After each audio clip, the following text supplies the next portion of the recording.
Hello friends, आज के video में हम बात करेंगे ओवर थिंकिंग की, ओवर एनालाइजिंग की। तो मेरे पास बहुत सारे मैसेजेस आए जिसमें लिखा था कि हम ओवर एनालाइज बहुत करते हैं हर सिचुएशन को, हम ओवर थिंकिंग बहुत करते हैं, उसका कुछ सोल्यूशन बताइए। तो अगर आप अपने आप को किसी एंडलेस लूप में फंसा हुआ पाते हैं जहां पे आप हर डिसीजन को ओवर थिंक करते हैं या हर छोटी से छोटी बात को ओवर एनालाइज करते रहते हैं, तो ये वीडियो आपके लिए है। और मैं आपको ये बताना चाहती हूँ कि आप अकेले नहीं हैं जो ओवर एनालाइज करते हैं चीजों को। ओवर थिंकिंग एक ऐसी चीज है जिसको सब लोग एक्सपीरियंस करते हैं और ये मेंटल एग्जॉशन और स्ट्रेस का सबसे बड़ा रीजन है। लेकिन एक बात है, ओवर थिंकिंग के ऊपर बहुत सारी रिसर्च है और उस रिसर्च से ये पता चलता है कि ओवर थिंकिंग के पीछे कुछ रियल रीजंस हैं। ये ऐसा नहीं है कि ये मन की बनाई हुई बात है। और सबसे जरूरी बात यह है कि ओवर थिंकिंग को रोकने के तरीके भी हैं। तो आज के वीडियो में हम बात करेंगे कि हम ओवर थिंकिंग क्यों करते हैं, हमारे दिमाग में जब हम ओवर थिंकिंग कर रहे होते हैं तो क्या चल रहा होता है, और ओवर थिंकिंग को रोकने के कुछ तरीके। शुरू करने से पहले बहुत अच्छा टाइम है, अगर आपने चैनल को सब्सक्राइब नहीं किया है तो जल्दी से चैनल को सब्सक्राइब कर दीजिए और नोटिफिकेशन बेल आइकन को दबा दीजिए ताकि जैसे ही मैं आपके लिए ये वीडियोस बनाऊं ये आप तक जल्दी से पहुंच जाएं और आप इनका भरपूर फायदा उठा सकें। कर लिया सब्सक्राइब? अब चलते हैं आगे और बात करते हैं पहले रीजन की कि आप ओवर थिंक क्यों करते हैं या हम सब ओवर थिंक क्यों करते हैं। तो हमारा जो दिमाग है ना, वो सर्वाइवल के लिए वायर्ड है, वो हैप्पीनेस के लिए वायर्ड नहीं है। पुराने जमाने में अगर आप हमारे एंसेस्टर्स को देखें तो एक्चुअल खतरों से उनका जो दिमाग है बचाता था। ये खतरे क्या होते थे? शेर, चीता, जंगली जानवर, खाने की शॉर्टेज, वो सारे डेंजर्स से उनका ब्रेन उनको बचाता था। पर आज के जमाने में वो वाले डेंजर्स तो है नहीं, पर हमारा ब्रेन अभी भी वायर्ड है हमें डेंजर्स से प्रोटेक्ट करने के लिए। तो वो अलग तरीके डेंजर्स परसीव करता है आज के जमाने में। ये डेंजर्स हो सकते हैं कि कोई कैसे रिएक्ट करेगा अगर हमने ये टेक्स्ट मैसेज भेज दिया तो, या अगर हमने ये सोशल मीडिया पे वीडियो डाल दिया तो लोग कैसे रिएक्ट करेंगे। वो परसीव्ड डेंजर्स हैं आज के जमाने में हमारे ब्रेन के लिए, और इसीलिए जो है हम ओवर थिंक करते हैं क्योंकि हमारा ब्रेन इन परसीव्ड डेंजर्स से हमें बचाना चाहता है। जो हमारे दिमाग का वरी सेंटर है ना, जिसको एमिगडाला भी कहते हैं, वो सारे वर्स्ट केस सिनेरियोज को, सबसे बुरी चीज क्या हो सकती है इस सिनेरियो में, वो सिनेरियोज बनाता है और उससे आपको प्रोटेक्ट करने की कोशिश करता है। तो एक एग्जाम्पल क्या हो सकता है आज के सिनेरियो में कि आपको एक ईमेल भेजनी है और उस ईमेल को भेजने से पहले आप 10, 20, 50, 100 बार सोच रहे हैं कि जिस पर्सन को आप ये ईमेल भेजेंगे वो कैसे रिएक्ट करेगा इस ईमेल को पढ़ने के बाद। तो ये जो कांस्टेंट अलर्ट मोड होता है ना, ये हमें ओवर थिंकिंग के लूप में डाल देता है। तो ये था पहला रीजन। दूसरा रीजन ये है कि हमारे दिमाग को ये लगता है कि अगर हम ओवर थिंक करेंगे, एक सिनेरियो को बार बार अपने दिमाग में प्ले करेंगे, तो हमारा उस सिनेरियो पे ज्यादा कंट्रोल रहेगा। पर वो सच्चाई नहीं है। वो सच्चाई ये है कि जब हम किसी सिनेरियो के लिए ओवर थिंक करते हैं तो हम उस पर कंट्रोल खोते जाते हैं। हम अपने आप से ये कहते रहते हैं कि हम अगर छोटी से छोटी चीज को डिटेल में एनालाइज करेंगे तो हम गलतियों से, हम बुरे आउटकम से, हम शर्मिंदगी से बच सकते हैं। पर रियलिटी ये नहीं है। रियलिटी ये है कि ओवर थिंकिंग से हमारा कंट्रोल जो है वो जाता रहता है। पर रियलिटी ये नहीं है। रियलिटी ये है कि ओवर थिंकिंग से स्ट्रेस बढ़ता है, इनडिसीजन बढ़ता है और टाइम वेस्ट होता है, और इस कारण हमारा कंट्रोल जो है वो जाता रहता है। तो इसका एक एग्जाम्पल क्या हो सकता है? सपोज आपको किसी को अपना डिसीजन बताना है, आप एक जॉब के लिए गए, वहां से आपको ऑफर आई। अब आप बारी बारी ये सोच रहे हैं कि क्या ये कंपनी ठीक है, क्या ये पे स्ट्रक्चर ठीक है, क्या इसमें अच्छे बेनिफिट्स हैं, और आप डिसीजन लेने के बजाय उसको बार बार सोच रहे हैं। और जितना आप सोचते जाते हैं उतना आप उसमें उलझते जाते हैं और टाइमलाइन निकल जाती है जॉब ऑफर एक्सेप्ट करने की। तो ये वाले सिनेरियो में आप क्या कर सकते हैं, प्रो एंड कॉन्स की लिस्ट बनाइए, फटाफट उस लिस्ट को जो है वो रिव्यू कीजिए और उसके बाद एक डिसीजन बनाइए कि अब हम इससे आगे बढ़ रहे हैं इस जॉब ऑफर के साथ और एक्सेप्ट कर रहे हैं, या ये जॉब ऑफर हमें ठीक नहीं लग रही, हम इसको नो कर रहे हैं और आगे बढ़ जाइए उससे, बजाय इसके कि आप सोचते रहे और डिसीजन ना ले पाए। अब आते हैं अगली बात पे। तो अगला रीजन ओवर थिंकिंग का ये है कि हम जो सब काम है वो परफेक्टली करना चाहते हैं। बट जो परफेक्शनिस्ट होते हैं ना, वो ओवर थिंकिंग करने में एक्सपर्ट होते हैं। हम हर डिसीजन को, हर प्रोजेक्ट को, हर एक्शन को ओवर एनालाइज करते हैं, ये सोचकर कि अगर हम किसी चीज को ओवर एनालाइज करेंगे तो हम फेलियर से बच जाएंगे। लेकिन आज के वर्ल्ड में ये रियलिटी है कि हमें सारी इंफॉर्मेशन कभी भी नहीं मिलेगी इस सिचुएशन की। ठीक है, सिचुएशंस बदलती रहती हैं, तो परफेक्शनिज्म का जमाना नहीं है। जब हम ओवर थिंक करते हैं तो हम अननेसेसरली अपने लिए स्ट्रेस क्रिएट करते हैं और इससे मुश्किलें खड़ी होने लग जाती हैं। तो इसका मैं आपको एक बहुत बढ़िया एग्जांपल देती हूँ जो आपने बहुत बारी देखा होगा। कुछ लोग हैं जो एक बिजनेस स्टार्ट करना चाहते हैं, बहुत दिनों से उनके दिमाग में ये आइडिया है, पर वो परफेक्ट टाइम के लिए, परफेक्ट प्लान के लिए वेट कर रहे हैं शुरू करने से पहले। और ये वजह है कि आप उनको देखेंगे वो 5 साल पहले भी उसी आइडिया पे अटके हुए थे और अब भी उसी आइडिया पे अटके हुए हैं। तो सच ये है कि परफेक्शन जो है आज की दुनिया में एक इल्यूजन है। प्रोग्रेस परफेक्शन से ज्यादा अच्छी है।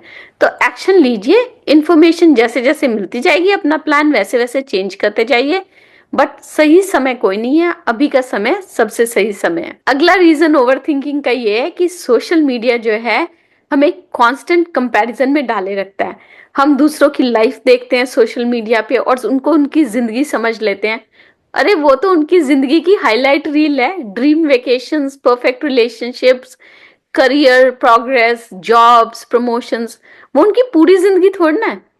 और ये नेचुरली क्या करती है, जब ये हम दूसरों की जिंदगी की हाईलाइट रील्स देखते हैं और उनको उनकी पूरी जिंदगी समझ बैठते हैं, तो ये हमें ऑटोमेटिकली जो है सेल्फ डाउट में डाल देती है और हम अपने हर डिसीजन को ओवर एनालाइज करने लग जाते हैं। तो इसका मैं बहुत अच्छा एग्जाम्पल देती हूँ। अभी थोड़े दिन पहले किसी के साथ हुआ था कि एक सिंपल सा इंस्टाग्राम पोस्ट डालना है किसी को, ठीक है, और पहले तो हम 10 बारी फोटो देखते रहेंगे कि कौन सी बेस्ट फोटो है, उस पर तरह तरह के फिल्टर्स लगाते रहेंगे, फिर एक कैप्शन ढूंढेंगे और वो कैप्शन लिखने के बाद भी 10 घंटे तक इंतजार करते रहेंगे कि ये कैप्शन बढ़िया कैप्शन है कि नहीं है, ये सोचकर कि अगर ये बढ़िया कैप्शन नहीं हुआ तो लोग कैसे रिएक्ट करेंगे।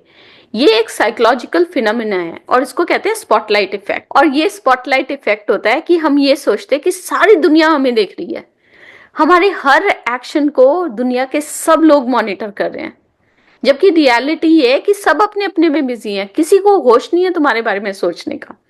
तो इसका सोल्यूशन ये है कि अपने आप को सोशल मीडिया से रेगुलरली अनप्लग करते रहें और ये याद रखें कि सोशल मीडिया पे जो दिखता है ना, वो किसी की जिंदगी का 10% या 5% है, वो उनकी पूरी जिंदगी नहीं है। और कोई आपको कॉन्स्टेंटली इतना मॉनिटर नहीं कर रहा कि आप अपनी जिंदगी को अपने तरीके से ना जी पाए और अपने हर एक्शन को ओवर एनालाइज करें, ओवर थिंक करें। अब बात करते हैं अगले रीजन की कि लोग ओवर थिंक क्यों करते हैं। तो अगर आपके साथ कोई ट्रोमेटिक इवेंट हुआ है, कोई ट्रॉमा एक्सपीरियंस है आपका, तो आपका जो ब्रेन है वो डेंजर डिटेक्ट करने में और एक्सपर्ट हो जाता है और छोटे छोटे डिसीजंस को ओवरवेलमिंग बना सकता है, क्योंकि आप हर बार सोचते रहेंगे कि इसमें कोई डेंजर तो नहीं है, अगर मैं ये डिसीजन ले लेती हूँ तो इससे क्या बुरा हो सकता है मेरी जिंदगी में। तो आपका जो दिमाग है ना वो हमेशा स्कैन करता रहता है और पॉजिटिव चीजों में भी नेगेटिविटी ढूंढता रहता है, क्योंकि वो आपका प्रीवियस एक्सपीरियंस है। इन केसेस में अगर आपको ये लगता है कि ट्रॉमा इंड्यूस्ड ओवरथिंकिंग है, तो आपको एक साइकोलॉजिस्ट की हेल्प जरूर लेनी चाहिए ताकि आप उस ट्रॉमा को हील कर सकें और जिंदगी में आगे बढ़ सकें। अच्छा, कुछ लोग जो है ना वो कॉन्फ्लिक्ट को अवॉइड करने के लिए भी ओवरथिंक करते हैं। अपने हर शब्द को, हर एक्शन को एनालाइज करते रहेंगे, ईमेल लिखी रहेगी उसको पढ़ते रहेंगे पढ़ते रहेंगे पढ़ते रहेंगे, ये सोच के कि कहीं इसमें कुछ मैंने ऐसा तो नहीं लिख दिया जिससे कि कोई डिसएग्रीमेंट हो जाएगी। तो आप किसी के मूड को और किसी के सर्कमस्टांसेस को प्रिडिक्ट नहीं कर सकते। अगर आपको ये कॉन्फिडेंस है कि आपने जो लिखा है वो ठीक है, तो उस ईमेल को भेज दीजिए। हर बार ये सोचना कि आप जो भी करेंगे उससे कोई कॉन्फ्लिक्ट तो नहीं हो जाएगा, ये पैरों में बेड़ियां बांधने जैसा है, तो आप आगे नहीं बढ़ पाएंगे अगर आप ये सोचते रहेंगे। अपने अंदर ये हिम्मत रखिए, अपनी कम्युनिकेशन स्किल्स पे ये कॉन्फिडेंस रखिए और आगे बढ़िए बिना ओवर एनालाइज किए। एंड लास्ट रीजन जो है लोग ओवरथिंक क्यों करते हैं, क्योंकि लाइफ में बड़े चेंजेस होते हैं। नया जॉब है, नई रिलेशनशिप्स है, ब्रेकअप हो गया, सिटीज बदले हैं आपने एक नए जॉब के लिए, ये सारी चीजें जो है ना ये कई बारी हमारी सेल्फ को हिला के रख देते हैं और जब हमारी आइडेंटिटी में अनसर्टेनिटी आ जाती है या हमें ये लगता रहता है कि हम ग्राउंडेड नहीं है, हम अभी भी अपनी जगह ढूंढ रहे हैं, तो हम ओवरथिंक करते रहते हैं और वो फीलिंग होती है कि हमारे हाथ से हमारा कंट्रोल जा रहा है।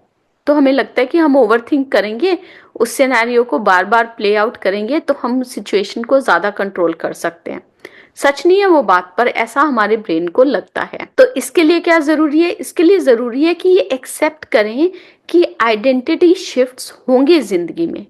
नए सिटीज में जाना पड़ेगा आपको, अनकंफर्टेबल सिनेरियोज में होना पड़ेगा, नई रिलेशनशिप्स आएंगी। ग्रोथ जो है हमेशा डिस्कम्फर्ट से आती है, कंफर्टेबल प्लेस में रहने से ग्रोथ नहीं होती हमारी।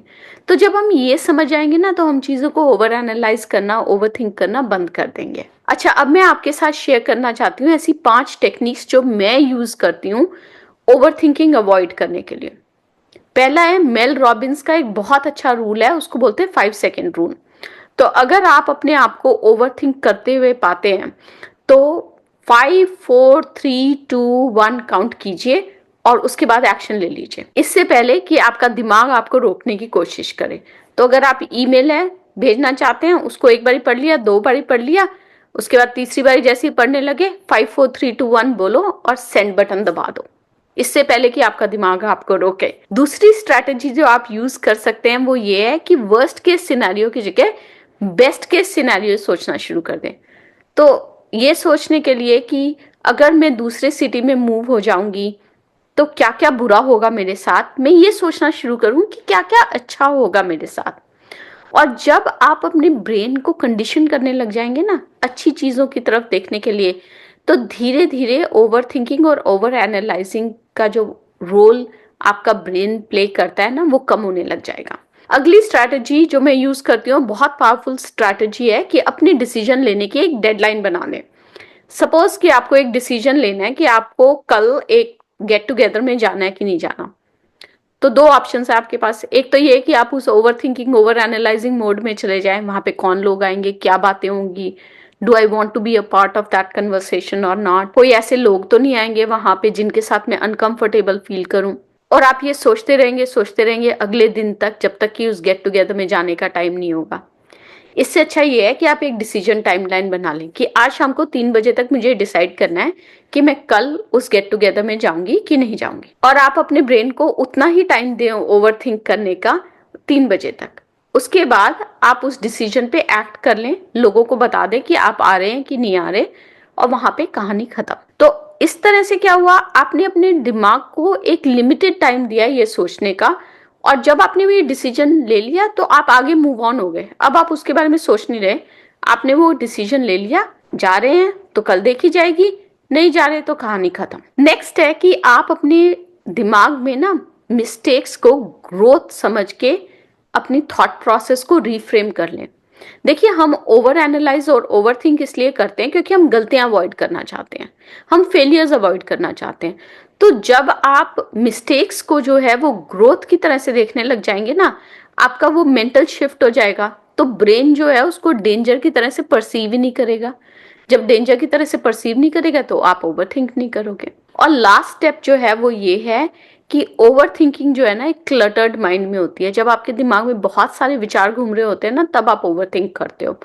तो meditation, journaling, deep breathing exercises, जो भी माइंडफुलनेस प्रैक्टिसेस हैं, ये क्या करती हैं, ये हमारे दिमाग में क्लैरिटी लाने की कोशिश करती हैं। और जब दिमाग में क्लैरिटी आती है तो ओवर थिंकिंग ऑटोमेटिकली कम हो जाती है। मुझे उम्मीद है कि आज का वीडियो आपके लिए यूजफुल रहेगा। आपको कुछ ऐसी टेक्निक्स पता चली होंगी जिससे आप ओवर थिंकिंग को अवॉइड कर सकते हैं। आपका आने वाला हफ्ता बहुत बहुत सक्सेसफुल हो। मैं मिलूंगी आपसे अगले हफ्ते एक नए वीडियो के साथ। तब तक के लिए अरिगातो अबंडेंस।